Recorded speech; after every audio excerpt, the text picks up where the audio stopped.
Racha Leon Denei, je m'appelle Anne-Marie Vergès. Le port que vous voyez derrière, j'y ai travaillé pendant 30 ans. J'ai fait la petite pêche et sur mon bateau, on a tout le temps pêché avec des hameçons. Il y avait 3 ou 4 fois plus de bateaux qu'aujourd'hui.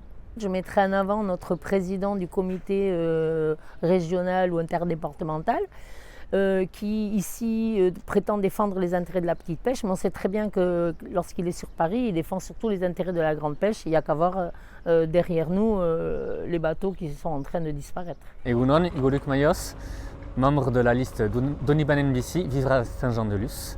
En tant que liste citoyenne et dans le cadre des municipales, on souhaite lancer un pavé dans le port, symboliquement. Un tiers des bateaux, des petits bateaux qu'il y a derrière nous, qui vont dans les prochaines années s'arrêter.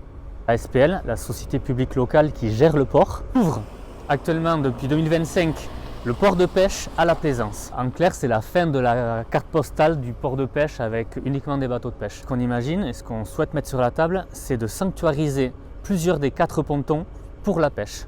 C'est une première étape. La deuxième étape, c'est sauver les bateaux. Et nous, on a une solution qui nous paraît être à discuter, à débattre. C'est que la mairie, en tant que pouvoir public, achète, sauve des bateaux.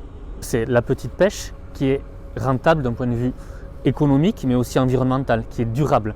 La souveraineté alimentaire du territoire dépend des hommes et des femmes qui prennent la mer tous les jours ici. Et toute initiative, qu'elle soit corporatiste, collective, municipale ou quoi, qui permettrait de faire renaître le port de ses cendres, j'allais dire, serait la bienvenue. On a un territoire qui, depuis toujours, milite pour défendre et trouver des solutions face aux problématiques. Il y a des solutions qui ont été trouvées, qui sont trouvées dans le monde paysan pour faire face aux lobbies, à l'évolution du monde. Et dans la pêche, il faut aller s'inspirer de ces dynamiques-là et des hommes et des femmes qui se battent au quotidien, qui militent. Et ensemble, on trouvera des solutions. Et c'est maintenant qu'il faut agir. Tant qu'il y aura des hommes et des femmes qui iront en mer pour nous nourrir, il ne faudra rien lâcher, se tenir à leur côté, sur terre et en mer. En un mot, Hatchik.